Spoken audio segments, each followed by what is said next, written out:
Bueno, hola a todos y a todas. Voy a grabar este video porque en mi canal tengo videos de la época de la pandemia de todas las materias que dábamos en el Instituto 52, en el profesorado de Economía. Pero hay una materia nueva que estoy dando hace un par de años y que como no estamos en época de pandemia, no hay ningún video. Entonces es política económica, una muy linda materia. Vamos a tratar de tener en un video de 30 a 35 minutos, muy breve, un pantallazo general de lo que es la materia, algunos conceptos claves solamente. Así que vamos ya a ver a través de un PowerPoint una explicación general de qué es la política económica, cuáles son las políticas económicas, sus objetivos y sus instrumentos. Y por último, si llegamos, cuáles fueron las principales políticas económicas a lo largo de los distintos modelos de acumulación que hubo en la historia argentina. La política económica no es lo mismo que la economía política, ¿no? La economía política es la ciencia que estudia las relaciones de producción, las relaciones sociales de producción, consumo, distribución en una sociedad. Pero la política económica directamente es el estudio de las decisiones que toma un gobierno para administrar la economía de un país. Decisiones que se pueden clasificar, no todas las clasificaciones tienen por qué ser iguales ni taxativas. Esas políticas económicas o decisiones de política pública se pueden clasificar en política fiscal, política monetaria, política cambiaria, que son las más conocidas, y otras políticas que después vamos a mencionar, que son la política de precios, de empleo, de comercio exterior, inclusive la política de sustentabilidad ambiental, que tiene que ver mucho con la economía. La política fiscal, acá se diferencian las distintas políticas por, estoy tratando de sacar esta barra, se diferencian por quién las ejecuta, cuáles son sus objetivos y cuáles son sus instrumentos. La política fiscal, por ejemplo, la ejecuta el Ministerio de Economía a través del Poder Ejecutivo directamente, a través de su ministro de Economía, secretario de Hacienda o el nombre que lleve, porque tiene que ver con el manejo de las finanzas del Estado, del gasto público, de la recaudación de impuestos y de otros recursos públicos para poder financiar ese gasto público. Esa es la política fiscal ejecutada, reitero, por quien sea el ministro de Economía o cargo similar en el momento. En cambio, la política monetaria normalmente en todos los países del mundo, porque todos los países del mundo tienen banco central, es imposible manejar la política de un país sin un banco central en la actualidad. La política monetaria, justamente, en lugar de estar a cargo del ministro de Economía, está a cargo del Banco Central, en este caso en nuestro país, del Banco Central de la República Argentina, porque tiene que ver con las decisiones de política vinculadas con cuál es la cantidad de dinero necesaria que tiene que haber en una economía para que puedan funcionar las transacciones. La política cambiaria, perdón, vuelvo a la placa anterior, la política cambiaria también está a cargo del Banco Central. Influye también sobre el valor de la moneda, pero tiene que ver con decisiones del sistema cambiario. Ahora sí, de estas tres políticas, fiscal, monetaria y cambiaria, pasamos a ver un poquito de cada una. Objetivos e instrumentos. Objetivos de la política fiscal. Controlar el resultado fiscal, es decir, lograr el equilibrio fiscal, que el total de ingresos públicos estén en equilibrio con el total de egresos públicos o gasto público, para que el Estado no tenga un agujero financiero que haya que financiarlo a través del endeudamiento. Controlar el resultado fiscal, pero hay uno que es muy importante y que es incidir en el crecimiento del PBI. Keynes demostró que a través del gasto público, cuando el consumo privado y la inversión privada están deprimidas, el Estado puede incentivar el crecimiento del PBI para salir de una recesión y así disminuir el desempleo o aumentar el empleo y apuntar justamente al pleno empleo como un objetivo. Y el otro objetivo de la política fiscal es la redistribución del ingreso. Le cobramos impuestos a los que más tienen o a los que más ganan y a través del gasto público redistribuimos con servicios públicos para toda la sociedad y especialmente para los más desfavorecidos, a través de la obra pública, de la educación pública. Entonces, el objetivo sería controlar el resultado fiscal, lograr una equitativa redistribución del ingreso, aunque obviamente los economistas liberales no están de acuerdo con que haya que cobrarle impuestos a los más ricos para redistribuir el ingreso. Keynes demostró que eso era importante y que si no sin la intervención del Estado en la economía a través del gasto público no se logra nunca las situaciones de pleno empleo. Los países que tienen un estado de bienestar fuerte lograron acercarse al pleno empleo a través del cobro de altos impuestos que redistribuyen con buenos servicios públicos. Entonces decía, ven, a veces hay inclusive objetivos de política pública, de política económica, que pueden entrar en conflicto con los objetivos de otra política pública. Por ejemplo, incidir en el crecimiento del PBI aumentando el gasto público. Si entramos en un déficit fiscal y lo financiamos con emisión de dinero, puede entrar en contradicción con el objetivo principal de la otra política, que es la política monetaria, que intenta estabilizar los precios, evitar la inflación o reducirla. Pero también puede haber objetivos en común, porque también una política monetaria expansiva, que haya suficiente cantidad de dinero en la calle y que no sea restrictivo, que no falte dinero en la calle, eh, tiene efectos sobre el crecimiento del PBI. Y demasiada política monetaria y fiscal restrictiva, es decir, quitar dinero de la calle, va a generar una recesión. Por eso es que ambas políticas, pero sobre todo la política fiscal, a través del gasto público, van a incidir en el crecimiento del Producto Bruto Interno. Instrumentos de política fiscal, la recaudación tributaria y no tributaria, porque el Estado no solo recauda impuestos, como vamos a ver en unos minutos. Ese es uno de los instrumentos de política fiscal, la recaudación. ¿Para qué? Para financiar el gasto público, que es el otro instrumento de la política fiscal. A través de ese instrumento, que es el gasto público, el Estado puede lograr estos objetivos: incidir en el crecimiento del PBI, sacar a la economía de una recesión cuando aumentando el gasto público. Después que la economía sale de esa recesión, obviamente el gasto público podrá estabilizarse o bajar, incidir en el nivel de empleo y, como dijimos, la redistribución del ingreso. La política monetaria tiene como objetivo principal controlar la cantidad de dinero que tiene que circular, la estabilidad de los precios y también puede incidir en el nivel de actividad. Instrumentos de política monetaria, después los vamos a detallar un poquitito mejor. De todas maneras, no dejan de ser títulos por lo breve de este video, que da lugar en realidad a una materia que se dicta en 2 cuatrimestres. Pero los instrumentos básicos de política monetaria son la emisión monetaria, el dinero primario, la base monetaria del Banco Central, el aumento o disminución de esa base monetaria, y el manejo de instrumentos como la tasa de interés, que si sube la tasa de interés, endurece el crédito, restringe la cantidad de dinero secundario que se genera y la cantidad de depósitos que va a haber en los bancos, por la disminución en la cantidad de préstamos. Los coeficientes de encaje bancario, que es ese porcentaje de los depósitos que reciben los bancos, no el Banco Central, sino los bancos comerciales, y que no pueden utilizar para prestar, sino que tienen que reservar de esa reserva de efectivo mínimo.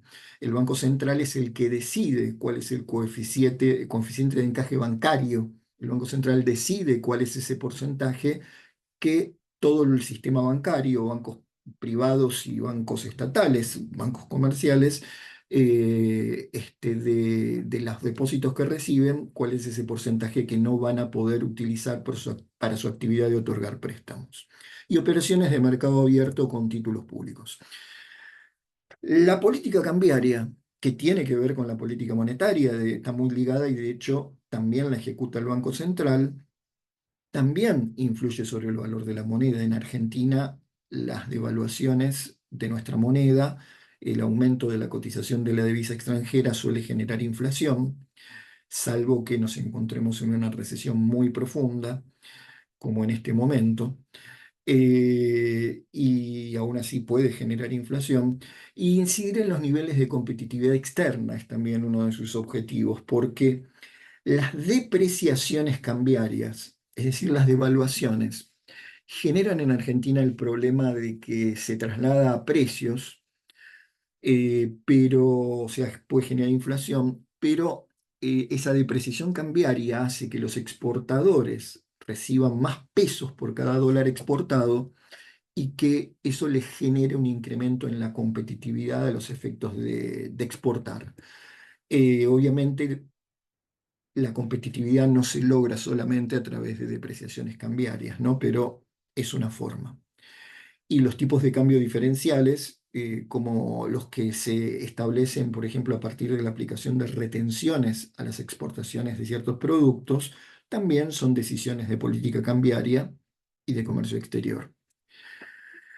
En cuanto al comercio exterior, el principal objetivo es generar el ingreso de divisas suficientes para poder financiar las importaciones que un país necesita para consumir o para adquirir bienes de capital para desarrollar su industria. Argentina depende mucho de los insumos importados para que la industria argentina pueda producir. Si llegamos después, eso lo vamos a ver en los distintos modelos de acumulación. Cuando se intentó entre 1935 y 1975, ese y para mí fue el mejor modelo de acumulación de la Argentina, el modelo de industrialización por sustitución de importaciones, a pesar del crecimiento de la industria que mejoró la situación del país y de sus habitantes, sobre todo de los asalariados, pero también de los empresarios, se encontró con el problema de la restricción externa. Es decir, a medida que crece la producción industrial argentina, depende mucho no se ha podido sustituir de la importación de materia prima e insumos del extranjero. Por supuesto, la política de comercio exterior, entonces, logrando un superávit comercial o un superávit en toda la cuenta corriente del balance de pagos, permite que el Banco Central acumule reservas, que es la forma más genuina de emitir dinero, ¿no? Cuando el Banco Central emite dinero porque le está comprando divisas a los exportadores. Y ahí tenemos algunas otras políticas como las políticas de precios, de empleo, pero esto es básicamente una clasificación de políticas económicas. Política fiscal, política monetaria, como vimos, política cambiaria, política de precios cuando el Estado interviene con medidas de defensa de la competencia o con acuerdos de precios, antiabusos de precios por situaciones oligopólicas y monopólicas o la política de empleo, cuando el Estado tiene como objetivo mejorar las condiciones de trabajo de la población y lograr el pleno empleo, y por ejemplo, eh, utiliza como instrumentos la formación profesional, instrumentos de política fiscal como puede ser reducción de aportes patronales o de impuestos a industrias estratégicas que pueden contratar más empleados para lograr el pleno empleo. Vamos a adentrarnos un poquito superficialmente, pero ver un poquito más temas relacionados con la política fiscal. Esa política que dijimos que tiene, la maneja el Poder Ejecutivo y tiene como sus dos grandes instrumentos la recaudación de impuestos y de otros recursos del Estado que no sean impuestos para financiar el gasto público, los egresos públicos. En primer lugar, siempre en esta materia vemos, es importante tener claro, según nuestra ley de administración financiera, cómo se compone el sector público nacional. Por supuesto que después de cada provincia tiene su sector público provincial y cada municipalidad tiene su sector público y sus propios presupuestos. Pero hablando del sector público nacional, que está legislado por esta ley de administración financiera, se compone, el sector público nacional, se compone de la administración pública nacional, Luego, las empresas del Estado, o aquellas empresas como en Argentina en este momento el caso de YPF, donde el Estado no es dueño del 100%, pero sí de más del 50% de las acciones. YPF es una sociedad anónima con participación estatal mayoritaria. Entonces, empresas del Estado y fondos fiduciarios que también son del Estado, como por ejemplo este que el actual gobierno acaba de eliminar, que es el FONI, el Fondo Nacional de Incentivo Docente. No hay fondos fiduciarios, que son cajas que se forman con un patrimonio separado de la administración central porque tienen un destino específico, generalmente destinos relacionados con funciones sociales importantes. Pero entonces miremos bien acá. El sector público nacional se divide en administración pública nacional, empresas del Estado, que son personas jurídicas independientes, las empresas del Estado, y fondos fiduciarios. Ahora, el primer punto, administración pública nacional, a su vez se subdivide o está compuesta por la administración central, las instituciones de la seguridad social y los organismos descentralizados del Estado. Administración central, todos los ministerios, secretarías, subsecretarías del Poder Ejecutivo, todo el funcionamiento, el gasto del Poder Legislativo y Judicial, de las fuerzas de seguridad, todo eso es administración central. Instituciones de la Seguridad Social, la ANSES, el PAMI, y organismos descentralizados de la administración. Hay muchos, como por ejemplo el INTI, el INTA, que no son empresas del Estado, son organismos estatales que dependen de, por ejemplo, del Poder Ejecutivo. El INTA, el INTI creo que dependen del Ministerio de Economía, la Comisión Nacional de Valores, que depende del Ministerio de Economía, y tantos otros organismos que cumplen funciones específicas dentro del Estado, pero que no conforman parte de la administración central. Sin embargo, todos ellos van a estar dentro del presupuesto del Estado. El presupuesto del Estado, que el Estado tiene, el Poder Ejecutivo tiene la obligación de mandar el proyecto de ley al Congreso, y es el Congreso de la Nación el que lo aprueba. El presupuesto se compone básicamente, estos son los grandes títulos, que no vamos a llegar a desglosar uno por uno en este video, pero sí está en los apuntes de la materia. El presupuesto del Estado se compone de la totalidad de los ingresos del Estado menos la totalidad de los egresos públicos o gasto público, nos da un resultado que se llama resultado financiero del Estado. Yo también lo llamo resultado fiscal final, resultado del Estado. Ese resultado obviamente es superávit cuando el Estado tuvo más ingresos que egresos, o puede ser un déficit fiscal, un déficit financiero, cuando el Estado gastó más de lo que le ingresó. El problema del déficit es que después tiene que ser financiado con endeudamiento externo o con endeudamiento interno.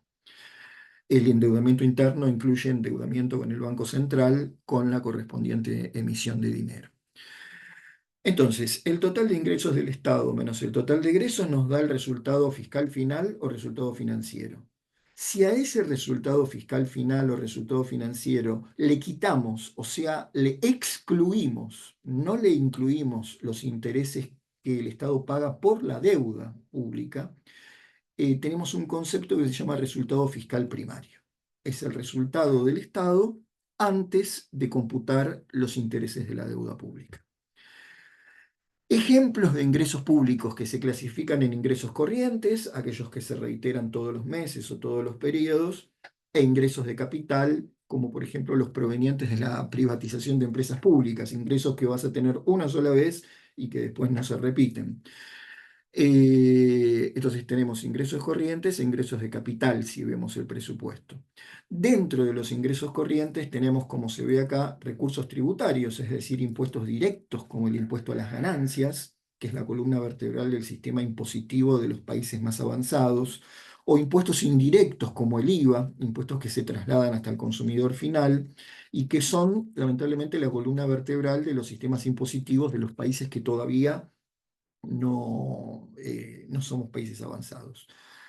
Y otros recursos como las tasas y contribuciones, los recursos de la seguridad social, que son muy importantes, también figuran dentro del presupuesto del Estado, es decir, los aportes personales, las retenciones que se le hacen a los trabajadores registrados para el sistema jubilatorio y demás, y las contribuciones patronales. Hay otros como la venta de bienes y servicios del Estado o el superávit o de si hubiera un superávit operativo de las empresas del Estado. Vimos que dentro de los ingresos corrientes están los recursos tributarios, los impuestos. Bueno, esto es una listita de los principales impuestos nacionales que recauda el impuesto nacional y que obviamente una parte de algunos de estos impuestos después los tiene que coparticipar a las provincias. IVA, ganancias, internos, el impuesto país que prometen eliminar. Estos son impuestos. Después tenemos los recursos de la seguridad social por separado y por separado los recursos aduaneros, es decir, los derechos de exportación, las retenciones a las exportaciones y los impuestos a la importación, ingresos públicos. Los egresos públicos o gastos del Estado también se pueden clasificar en gastos corrientes que se reiteran todos los meses, como los gastos del Estado para comprar bienes y servicios, para pagar los sueldos de los empleados, las jubilaciones y pensiones. Esos son gastos corrientes. Y gastos de capital, que es la obra pública, un elemento muy importante del gasto del Estado porque además tiene un efecto multiplicador en el crecimiento de la economía. Lamentablemente, estamos en el año 2024 y el actual gobierno ha disminuido al mínimo ese gasto en obra pública para lograr el equilibrio fiscal. Entonces habíamos dicho que sumando todos los ingresos públicos menos los egresos, obtenemos el resultado financiero, ese superávit financiero, equilibrio o déficit financiero. La política fiscal sabemos que puede ser expansiva cuando justamente apunta a salir de una recesión, al crecimiento del Producto Bruto Interno y a la disminución del desempleo. Esa política fiscal expansiva fundamentalmente se da por medio del aumento del gasto público, en obra pública y otro tipo de transferencias también. Y la política fiscal es restrictiva fundamentalmente cuando tiende a aumentar los impuestos o a disminuir el gasto público para lograr el equilibrio o para enfriar la economía, para meternos adrede en una recesión porque quizá la economía estaba generando inflación. Y ahí pasamos a la política monetaria, porque en realidad el principal objetivo de la política monetaria es la estabilización de los precios, aunque también sirve la política monetaria expansiva para incidir en el crecimiento del PBI. Y habíamos dicho que los principales instrumentos de política monetaria son la emisión monetaria, las tasas de interés. Vamos a entender esto por medio, aunque lo veamos muy rápidamente, del balance del Banco Central, que es quien ejecuta la política monetaria. Dentro del activo del Banco Central tenemos las reservas en oro y divisas, que eh, casi todos los bancos centrales del mundo tienen reservas en dólares, además de en otras monedas fuertes del mundo.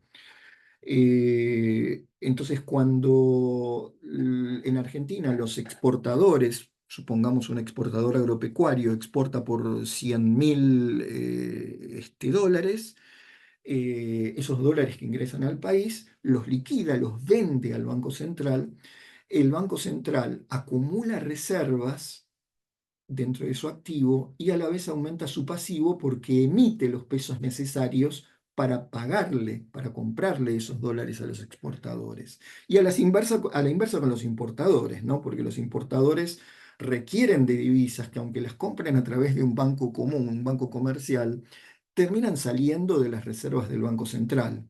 Entonces ahí reduce el activo y reduce la base monetaria. Pero sigamos con la composición del balance. El Banco Central puede tener títulos públicos que le compra el Ministerio de Economía, o sea, títulos emitidos por el Tesoro Nacional. Algunos de esos títulos a veces son letras intransferibles que son las famosas letras o títulos que emite el Ministerio de Economía cuando le está pidiendo prestado al Banco Central para financiar el déficit fiscal. Esto dejó de hacerse a partir de este año en la Argentina, pero el Banco Central tiene títulos emitidos por el Tesoro Nacional. Y el otro activo son los créditos a los bancos. No son los únicos activos, pero son tres de los principales rubros del activo del Banco Central. El principal pasivo del Banco Central es la base monetaria, porque todos los dineros, todos los billetes y monedas que emite, que eso es la base monetaria, el dinero primario, son como pagarés, son pasivos para el Banco Central. Y ese aumento del pasivo, reitero, está siempre respaldado por un aumento en el activo. Cuando le compra divisas a los exportadores, cuando recibe títulos o bonos del Ministerio de Economía o del Tesoro Nacional, o cuando le presta para inyectar liquidez a los bancos. Entonces hay un aumento del activo y una emisión de dinero, un aumento de la base monetaria. Cuando el Banco Central ese aumento de la base monetaria lo quiere esterilizar, es decir, quiere quitar dinero de la calle porque considera que emitió de más, puede, por ejemplo, en Argentina existieron las LEBAC, las LELIC, después los pases, pasivos, emitir pasivos remunerados, es decir, bonos que le vende principalmente al resto del sistema bancario para quitar liquidez de la calle. Y como esos pasivos son remunerados, a diferencia de la base monetaria, que es un pasivo no remunerado, pero el problema de esas LEVAC que ya no existen, o de las LELIC que todavía quedan, o de los pases pasivos que todavía quedan algunos, es que generan una tasa de interés y esa tasa de interés negativa le genera un déficit cuasi fiscal, se llama ese resultado negativo en el balance del Banco Central. Hay muchísimo más para hablar sobre esto, pero por lo menos tenemos un primer pantallazo. Para hacer un último pantallazo general, no nos estamos metiendo a fondo para nada en el tema, hablemos dos o tres cositas sobre los instrumentos que mencionamos de política monetaria.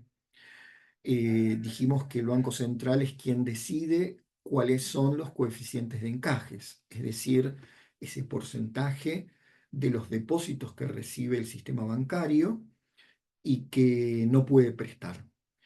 Si el Banco Central eleva los coeficientes de encaje, entonces los bancos pueden prestar menos dinero y se genera menos dinero secundario, porque a través de los préstamos, cuando esos préstamos terminan siendo depositados en otro banco, generan nuevas cuentas corrientes o cajas de ahorro y se produce la multiplicación del dinero secundario, que es el dinero que no emite el Banco Central, sino el sistema bancario, el dinero secundario.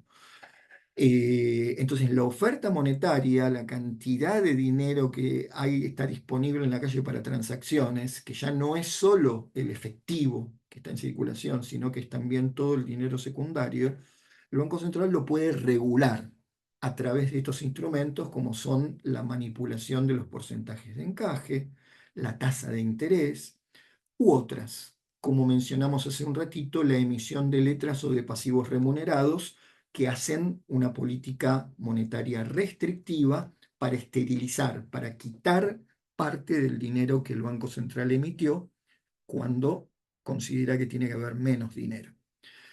La tasa de interés, para mencionar una cosita más, si el Banco Central la baja, está haciendo política monetaria expansiva, porque va a poder haber más préstamos, más crédito, más oferta monetaria.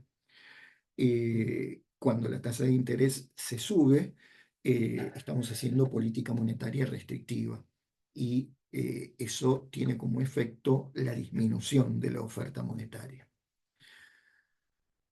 Estos entonces son los principales instrumentos de política monetaria. Vimos, a vuelo de pájaro, muy rápidamente, de las distintas políticas económicas. Ahora, ¿qué políticas económicas hubo también en forma muy resumida a lo largo de la historia argentina que nos llevaron a la situación actual? Porque todas las políticas económicas inciden, y más el contexto externo y temas que no son de intervención del Estado, ¿no? Pero llamamos modelos de acumulación a esos periodos largos de tiempo en la historia que tienen cada uno de ellos patrones en común, puntos en común en cuanto a las políticas económicas que se implementaron, los agentes económicos que fueron favorecidos o que intervinieron y la forma de acumulación de capital. Y en nuestra historia argentina, los distintos autores dividen los modelos de acumulación en tres. El modelo agroexportador, más o menos entre 1860 y 1930, donde la economía era primaria y agroexportadora. Hay un mito con respecto a este modelo de que fue la mejor época de oro de la historia argentina, y si bien es verdad que Argentina era uno de los países protagonistas del comercio mundial, no es cierto que la población viviera bien. Había grandes desigualdades sociales, quizá mucho más terribles que en la actualidad, porque ese modelo hizo rico a solamente una porción muy minoritaria de la población. Vamos a tratar en pocas palabras de ver ahora después por qué. El modelo agroexportador. Luego vino el modelo de industrialización por sustitución de importaciones, ISI, y a partir de la nefasta dictadura militar del 76, el modelo neoliberal o modelo aperturista con hegemonía financiera. A ver, ese primer modelo de la República Argentina, después de la conquista del desierto, donde se apropiaron de la tierra un grupo muy reducido de familias, quizá este fue el problema del origen del modelo agroexportador en Argentina, y no fue así en todos los países de Latinoamérica, fue la apropiación de la tierra y por lo tanto de la renta agrícola por un sector muy minoritario. Se basó al principio en la exportación de productos del campo pampeano, hubo un ciclo de la lana y después las exportaciones agrícolas y de ganado bovino, fundamentalmente a Gran Bretaña. Gran Bretaña, que tenía una política proteccionista porque desarrolló no solo su agricultura, sino fundamentalmente su industria, a partir de un montón de medidas proteccionistas, como lo hicieron el resto de los países de Europa y Estados Unidos. Gran Bretaña no adoptó la teoría de las ventajas comparativas de David Ricardo. Cambio, Latinoamérica sí. Nosotros nos resignamos con ser nuestra dirigencia, decidió ser el granero del mundo y adoptar esa teoría liberal de las ventajas comparativas. Y se desarrolló muy fuerte el sector agroexportador, con capitales británicos, mucha dependencia de Gran Bretaña, frigoríficos británicos, y la base de ese modelo fueron, para decirlo en grandes títulos, las exportaciones agrícolas y de ganado, y el ingreso de capitales, de préstamos para financiar toda esa infraestructura impresionante que fueron puertos, ferrocarriles y distintos servicios. Los bienes de consumo se importaban. La industria nacional era muy débil. Los insumos y los bienes de capital también se importaban. Entonces, ¿qué pasa? Eso, además de generar una extrema desigualdad social por la concentración de la tierra y de la renta agraria en muy pocas manos, terminó en la crisis de 1930 o inclusive antes, cuando el mundo entra en recesión con el cierre de los mercados externos. El pacto Roca-Rosenman escandaloso fue un intento de salvar el modelo aeroexportador, pero finalizó el flujo de entrada de capitales británicos y la posibilidad de exportarle, y entonces aparece el gran problema de la historia argentina por primera vez, que es la restricción externa. Es decir, ya no se podían financiar con las pocas exportaciones que se realizaban la importación de los bienes de consumo. Entonces, eso da lugar a un nuevo modelo que tiene su apogeo en la etapa del peronismo a partir de 1946, pero empieza antes el modelo, y que es el modelo de industrialización por sustitución de importaciones. Ahí cambia la distribución del ingreso porque cambian las políticas económicas. Los gobiernos, primer y segundo gobierno de Perón, tuvieron una economía planificada desde el Estado, una economía estatista, que generó los planes quinquenales. El primer plan quinquenal fue el primer plan en la historia argentina que tuvo como claro objetivo la industrialización del país. por eso hablamos de un nuevo modelo de acumulación. Al favorecer al sector industrial, favorecerlo, crear un sector industrial fuerte, principalmente de industria liviana, de consumo interno, eh, hubo un cambio en la distribución del ingreso en lo sectorial, desde el sector agropecuario hacia el sector industrial, y en lo funcional, desde el capital hacia a los asalariados, que vieron por primera vez en la historia un poder adquisitivo que les permitió incluirse en el consumo de alimentos, de productos textiles, de electrodomésticos. Ha cambiado la estructura productiva, ha cambiado con el peronismo la distribución del ingreso. La política económica y social, las políticas económicas que se instrumentaron para traer como consecuencia ese cambio en la estructura productiva y en la distribución del ingreso, fueron, entre otras, la nacionalización del Banco Central, la creación del IAPI, del Instituto Argentino de Promoción del Intercambio, que permitió estatizar el comercio exterior, duró hasta el 55, porque luego Perón fue destituido, y que consistía en que los productores agropecuarios tenían que venderle al Estado su producción y el Estado la comercializaba a los precios internacionales en el mercado externo y quedaba, cuando el precio internacional era muy alto, una diferencia que el Estado administraba para subsidiar a la industria. El IAME se creó, por ejemplo, y se fabricaron aviones, no solo electrodomésticos. Se desarrolló también un inicio del desarrollo de la industria pesada que no se llegó a completar. Se habían nacionalizado los servicios, se desarrolló la industria siderúrgica. Bueno, eso generó un incremento en los salarios reales a través de la obra pública, la incorporación de la clase obrera a la vida económica.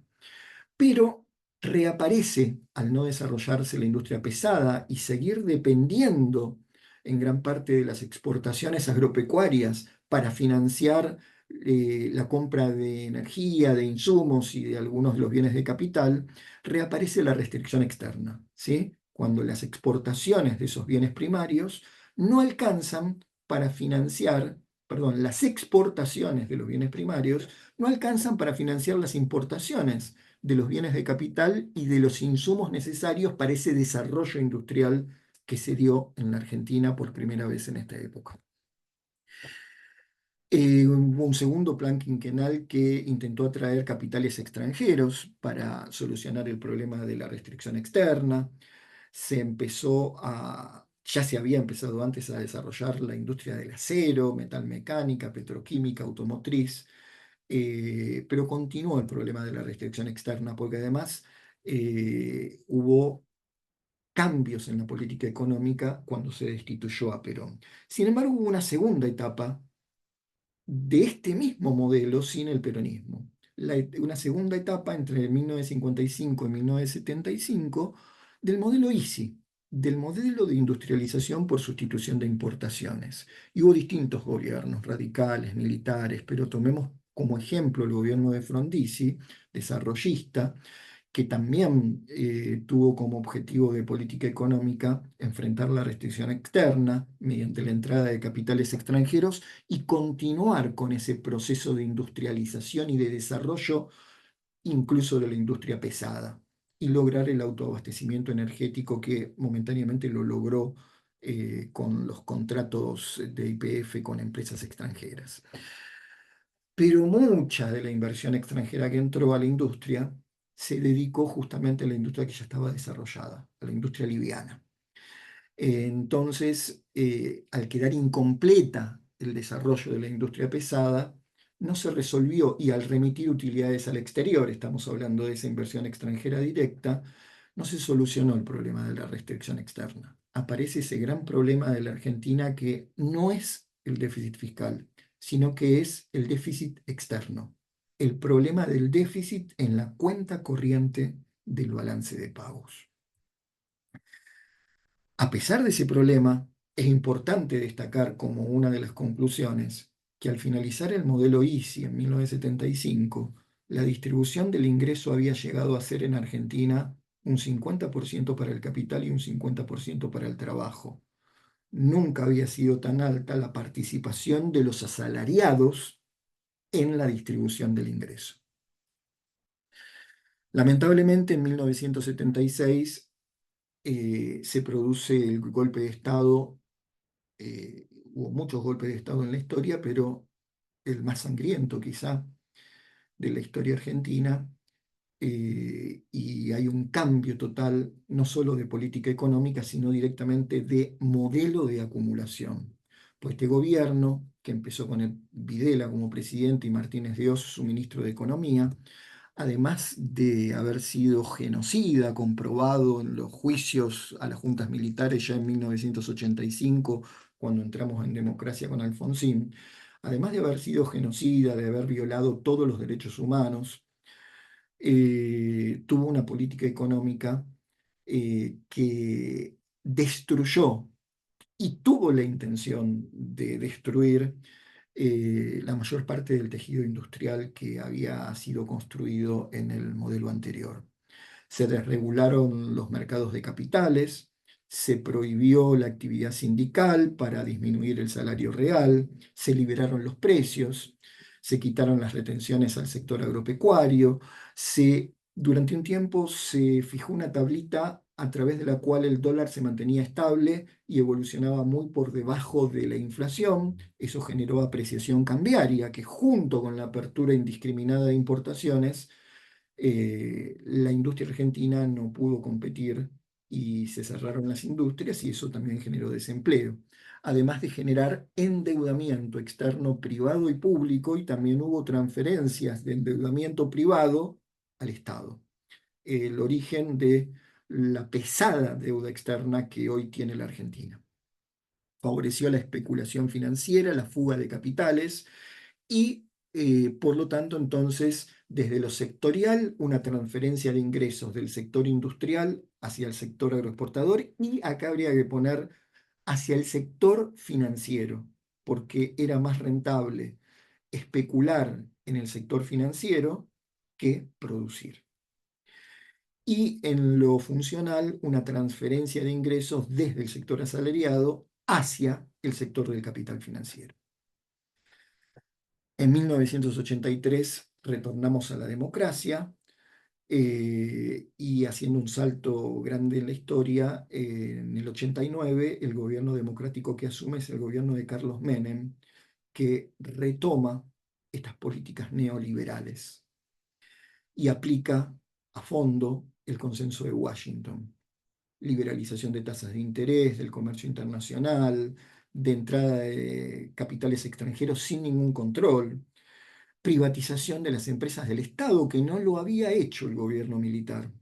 Perdimos, a precio de remate, muchas de las empresas públicas estratégicas, como YPF, que después tuvo que ser reestatizada, la empresa de provisión de aguas, de electricidad, de gas y muchísimas más.